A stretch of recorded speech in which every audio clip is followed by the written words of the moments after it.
अखिल भारतीय संस्कृति ज्ञान परीक्षा कक्षा नवम सत्र 2021-22 की जो परीक्षा आप लोगों ने दी थी, उसी की आज मैं आप लोगों के सामने उत्तरमाला लेकर आया हूँ। मैं उम्मीद करता हूँ आप लोग इसको शेयर करना बिल्कुल नहीं भूलोगे, और चैनल अगर सब्सक्राइब ना किया तो चैनल को सब्सक्राइब जरूर कर लो, क्योंकि ये वीडियो आप लोगों को बहुत ज़्यादा मदद करने वाली है उत्तरमाला को पहचानने में। तो चलिए कर लीजिए अपना मूल्यांकन, और सही उत्तर जो आप लोगों ने लगाए हैं उसको जो है अच्छे से आप लोग समझते चलें, और जो प्रश्न गलत हो गए हैं, आप लोगों ने गलत अटेम्प्ट किए हैं, उसको आगे आने वाले फ्यूचर में आप लोग सही से सुधार करेंगे। तो चलिए वीडियो स्टार्ट करते हैं। पहला प्रश्न, निम्नलिखित में से किसे मोक्ष द्वार कहा गया है? तो मोक्ष द्वार किसे कहा गया है? चार ऑप्शन है, हरिद्वार, प्रयागराज, गया या फिर नासिक। अगर आपने उत्तर हरिद्वार लगाया तो बिल्कुल आपका उत्तर सही है। अगला प्रश्न संख्या 2, श्रृंगेरी मठ किस जिले में स्थित है? ध्यान से सुनिएगा, जिले की बात की जा रही, किस जिले में स्थित है? तो चिकमंगलूर आप लोगों ने अगर लगाया है उत्तर तो बिल्कुल आपका उत्तर सही है। अगला, मानसरोवर किस देश में स्थित है? चार ऑप्शन है, तिब्बत है, नेपाल है, बांग्लादेश है, भूटान है। अगर आपने तिब्बत लगा दिया तो बिल्कुल आपका उत्तर सही है। प्रश्न संख्या 4, अयोध्या का प्राचीन नाम क्या है? तो अयोध्या का प्राचीन नाम आप लोगों से पूछा गया था। चार ऑप्शन मिले थे आप लोगों को, मनुपुरी था, कौशल था, अयोध्या था और ये मायापुरी था। अगर आपने कौशल लगाया है, ऑप्शन बी लगाया है, बिल्कुल आपका उत्तर सही होगा। पांचवा जो प्रश्न पूछा गया, दक्षिण की गंगा कही जाती है? गोदावरी, कावेरी, कुनु या फिर पार्वती।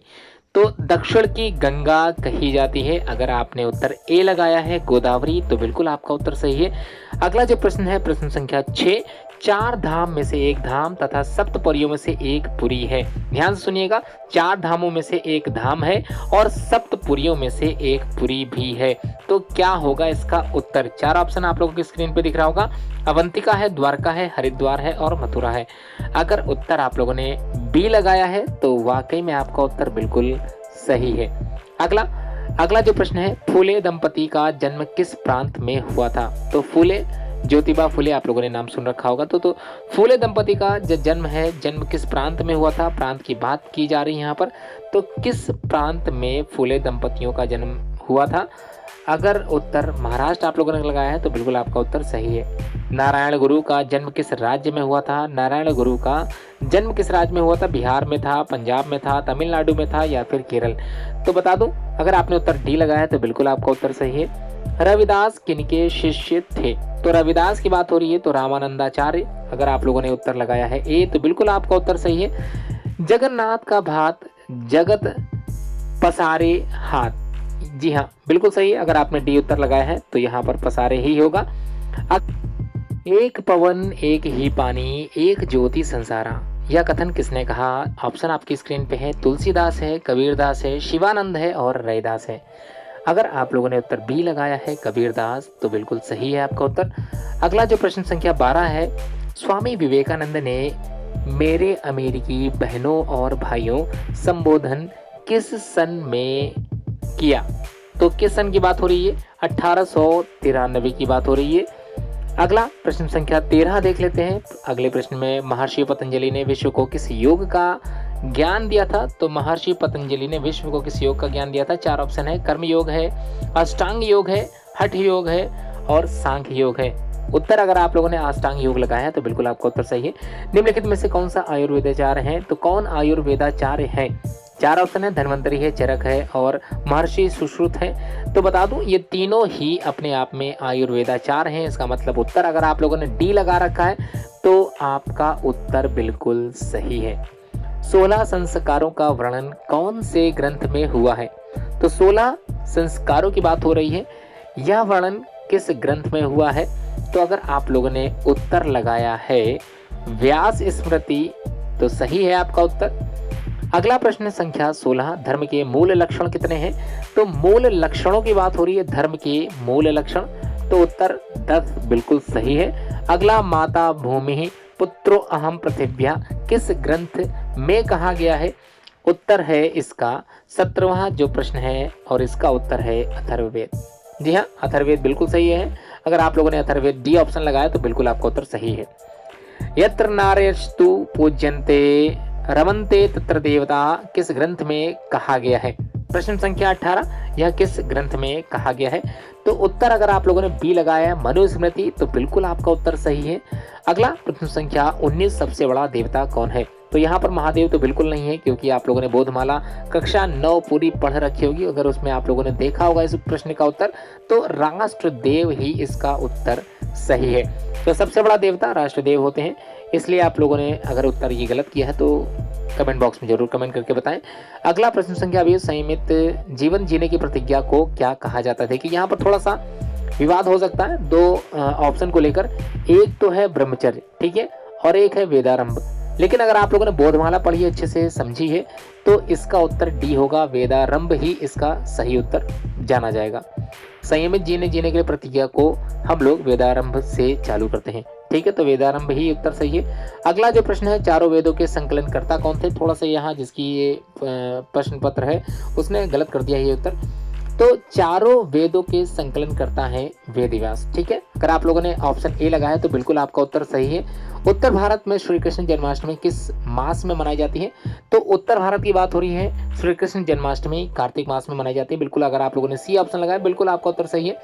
23वां प्रश्न, संसार के सबसे प्राचीन ग्रंथ का नाम बताइए। सबसे प्राचीन है, इससे प्राचीन कुछ भी नहीं है, वेद। वेद किसने लिखे इस पर भी विवाद है। फिलहाल यहाँ पर आपने अगर उत्तर लगाया है वेद तो आपका उत्तर बिल्कुल सही है। उपवेदों की संख्या पूछी जा रही है, तो ध्यान से सुनिएगा। यहाँ पर 11 तो बिल्कुल नहीं होगी, उपवेदों की संख्या 11 नहीं होती है, उपवेदों की संख्या होती है 6। अगला जो प्रश्न संख्या यहाँ पर 25वां है, उसमें अगर आप लोगों को ऑप्शन अगर आप लोगों ने 11 लगाया है, प्रमाणिक उपनिषदों की संख्या 11 है, तो बिल्कुल बता दूंगा आपका उत्तर 11 बिल्कुल सही है, ठीक है। अगला प्रश्न संख्या 26 देख लेते हैं। शबरी के गुरु का नाम बताना है, तो शबरी के गुरु का नाम है सी ऑप्शन, मुनि मतंग ही बिल्कुल सही उत्तर है। 27वां प्रश्न, श्री राम के अनुसार भक्तिहीन मनुष्य कैसा दिखाई देता है? तो 9 भक्ति बताई गई हैं, तो आपको बताना भक्तिहीन मनुष्य कैसा दिखता है। तो अगर आप लोगों ने जलहीन बादल के समान लिखा है ऑप्शन डी, तो बिल्कुल आपका उत्तर सही है। अगला, भक्ति के प्रकार अभी मैंने बताए दिए हैं, 9 होते हैं, बिल्कुल सही है। 29वां प्रश्न, महर्षि पतंजलि का प्रसिद्ध ग्रंथ कौन सा है? तो ध्यान सुनिएगा, योग सूत्र जो पतंजलि का है वो बिल्कुल प्रसिद्ध ग्रंथ है। अगर आपने बी ऑप्शन लगाया बिल्कुल आपका उत्तर सही है। 30वां जो प्रश्न है, यम कितने प्रकार के होते हैं? तो यम आप लोगों ने अगर 5 लगाए हैं, ऑप्शन सी लगाया, बिल्कुल सही आपका उत्तर। विश्व योग दिवस आप लोग जानते ही होंगे 21 जून है, बिल्कुल अगर आप लोगों ने 21 जून लगाया, ऑप्शन सी लगाया, बिल्कुल आपका उत्तर सही है। अगला, संभाजी महाराज का विधिवत राज्याभिषेक कब हुआ था? तो विधिवत राज्याभिषेक कब हुआ था ये आप लोगों से पूछा गया है। अगर आपने उत्तर लगाया 10 जनवरी 1681, तो बता दूं आपका उत्तर बिल्कुल सही है। 1681 10 जनवरी बिल्कुल सही उत्तर है। 33वां प्रश्न है, संभाजी ने मात्र 9 वर्ष के शासनकाल में कितने युद्ध किए थे? तो उत्तर 120 ही है, बिल्कुल सही। अगर आप लोगों ने 120 लगाया, ऑप्शन बी लगाया, बिल्कुल आपका उत्तर सही है। 34वां प्रश्न, लक्ष्मीबाई का जन्म किस सन में हुआ था? यहाँ पर थोड़ा सा विवाद नहीं है, थोड़ा सा गलत हो गया था ऑप्शन। तो 34वें का अगर आप लोगों ने 1835 लगाया है तो बिल्कुल बता दूं आपका उत्तर सही है।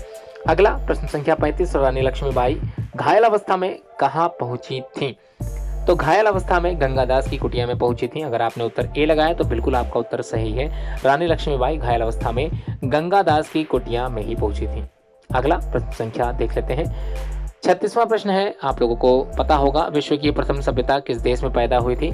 तो अगर आप लोगों ने भारत लगाया है तो उत्तर बिल्कुल सही है, भारत में ही सबसे प्राचीन सभ्यता का विकास हुआ था। स्वामी राम तीर्थ ने किस नदी में महासमाधि ली थी? तो याद कीजिए कौन सी नदी थी? तो गंगा के किनारे जब वो स्नान करने गए थे वहीं पर उन्होंने महासमाधि ली थी। उसके बाद प्रश्न संख्या 38वां है, किसके विश्वासघात के कारण संभाजी बंदी बनाए गए थे? तो विश्वासपात्र या विश्वासघात के कारण, किसके विश्वासघात के कारण संभाजी को बंदी बनाया गया था? अगर आप लोगों ने लगाया गणेश सिर के तो बिल्कुल आपका उत्तर सही है, डी ऑप्शन बिल्कुल सही है। 39वां प्रश्न जो यहाँ पर पूछा गया है, किस वेद से निकली शाखा को आयुर्वेद कहते हैं? तो किस वेद से निकली शाखा को आयुर्वेद कहते हैं? अगर उत्तर आप लोगों ने ऋग्वेद लगाया है तो बता दूं आपका उत्तर बिल्कुल सही है। 40वां प्रश्न, विद्युत धारा के आविष्कारक कौन माने जाते हैं? तो विद्युत धारा के आविष्कारक कौन माने जाते हैं? 4 ऑप्शन है, महर्षि अगस्त्य है, मतंग है, महर्षि सुश्रुत है या फिर कोई नहीं। तो उत्तर मैं डायरेक्टली बता देता हूँ, सुश्रुत तो शल्य चिकित्सक के रूप में माने जाते हैं। मतंग के बारे में आप लोग पढ़ ही चुके हैं।